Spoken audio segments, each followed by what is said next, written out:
Doctor, നമുക്ക് ഈ പ്രായമായിട്ടുള്ള ആൾക്കാരുണ്ടല്ലോ, പ്രായമുള്ള ആൾക്കാരിൽ വരുന്ന ഓർത്തോപീഡിക് കണ്ടീഷൻസ് ചിലപ്പോൾ അവർക്ക് പല രോഗങ്ങൾ കാണും. അപ്പം അങ്ങനെയുള്ളവരെ നമ്മൾ എങ്ങനെയൊക്കെ ആയിരിക്കണം ഒരു ട്രീറ്റ്മെന്റ് ചെയ്യേണ്ടത്? ശരിക്കും പറഞ്ഞു കഴിഞ്ഞാൽ ആയുർവേദത്തിൽ ഏറ്റവും കൂടുതൽ വരുന്ന കാറ്റഗറി ഓഫ് ആൾക്കാരിൽ ഒരു കാറ്റഗറിയാണ് പ്രായമായിട്ടുള്ള ഓർത്തോപീഡിക് കണ്ടീഷൻസ് കൊണ്ട് സഫർ ചെയ്യുന്ന ആൾക്കാർ. അതായത് അത്രയും അവർക്ക് റിസൾട്ട് ഉണ്ടാകുന്നത് കൊണ്ടാണ് അവരത് ഓപ്റ്റ് ചെയ്യുന്നത്. 2-3 ബെനിഫിറ്റ്സ് ഉള്ളത്. ഈ ഒരു ഏജ് കഴിയുമ്പോൾ നമുക്ക് സാർക്കോപീനിയ എന്നൊക്കെ പറയുന്ന കുറച്ച് കണ്ടീഷൻസ് ഉണ്ട്. അതായത് മസിൽ വേസ്റ്റിംഗ് ഉണ്ടാവും. അതുവരെ ഡെവലപ്പ് ചെയ്തുകൊണ്ടിരിക്കുന്ന മസിൽസ് ഒരു ഏജ് ഒക്കെ കഴിയുമ്പോഴത്തേക്ക് മസിൽസ് ലോസ് ആവും. അപ്പൊ അങ്ങനെ വരുമ്പോഴത്തേക്ക് ഇവർക്ക് ജോയിന്റ്സിനെ പിടിച്ചു നിർത്താൻ പറ്റത്തില്ല.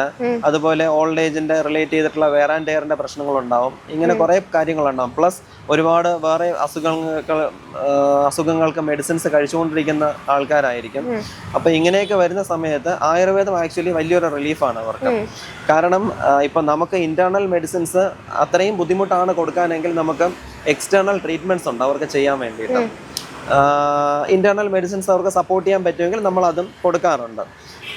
അതിൽ തന്നെ ഇപ്പോൾ നമ്മളെ ഏജ് അനുസരിച്ചിട്ട് നമ്മൾ ചെയ്യുന്ന ചികിത്സ നമ്മൾ കുറച്ചുകൂടെ അതിൻ്റെ സിവിയറിറ്റി നമ്മൾ കുറയ്ക്കും. ഇപ്പം നമ്മൾ അഭ്യംഗം, അതായത് ആയുർവേദത്തിൽ ഓയിൽ മസാജ് എന്ന് പറയുന്നത്, നമുക്കത് നല്ല രീതിക്ക് പ്രഷർ കൊടുത്തും ചെയ്യാൻ പറ്റും. പക്ഷെ ആള് വയസ്സായിട്ടുണ്ടെങ്കിൽ അവർക്ക് അത്രയും താങ്ങാനുള്ള ശേഷിയില്ലെങ്കിൽ പ്രഷർ കുറച്ചും ചെയ്യാൻ പറ്റും. അതുപോലെ തന്നെ വിവിധ തരത്തിലുള്ള കിഴികളുണ്ട്. ഇതിനകത്ത് ഉപയോഗിക്കുന്ന മെഡിസിൻസ് നമുക്ക് കസ്റ്റമൈസ് ചെയ്യാൻ പറ്റും. ഇവർക്ക് എന്താണോ അസുഖം, ഇപ്പം ഈ പറയുന്ന പോലെ സ്കിന്നിന് ഒരുപാട് ബുദ്ധിമുട്ടുള്ള ആൾക്കാരുണ്ടാവും, ഇവർക്ക് എല്ലാ മെഡിസിൻസ് ഉപയോഗിക്കാൻ പറ്റിയെന്ന് വരില്ല. അലർജിക് ബുദ്ധിമുട്ടുള്ള ആൾക്കാരുണ്ടാവും, അവർക്ക് എല്ലാ മെഡിസിൻസ് ഉപയോഗിക്കാൻ പറ്റിയെന്ന് വരില്ല. അതിനനുസരിച്ചിട്ട് നമുക്ക് കസ്റ്റമൈസ് ചെയ്തിട്ട് ഇങ്ങനെയുള്ള കിഴികളൊക്കെ പ്രിപ്പയർ ചെയ്യാം. എന്നിട്ട് അത് വെച്ചിട്ട് നമുക്ക് ട്രീറ്റ്മെന്റ് ചെയ്യാൻ പറ്റും. സോ ബേസിക്കലി നമുക്ക് അങ്ങനെയുള്ള പേഷ്യൻസിനെ എങ്ങനെ വേണമെങ്കിലും നമുക്ക് ട്രീറ്റ് ചെയ്യാൻ പറ്റും ആക്ച്വലി.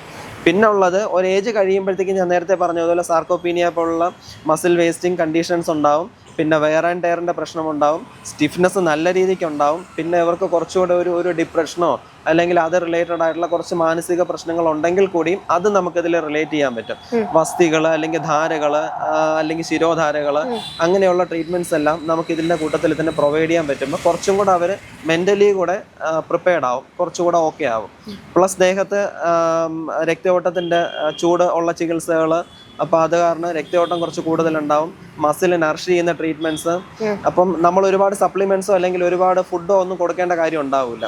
ഒരു പരിധിവരെ നമുക്കത് കൊടുക്കാം. അതിൻ്റെ കൂട്ടത്തിൽ എക്സ്റ്റേണൽ ഇങ്ങനെയുള്ള ട്രീറ്റ്മെന്റ്സും കൂടെ ആകുമ്പോൾ ഇതിനെ നമുക്ക് നറിഷ് ചെയ്തെടുക്കാനും പറ്റും. സോ അതെല്ലാം കൂടെ കമ്പൈൻ ചെയ്യുമ്പോൾ ആ ഒരു ഏജ് കാറ്റഗറിയിലുള്ള ആൾക്കാർക്കും ഇത് വലിയൊരു റിലീഫാണ്.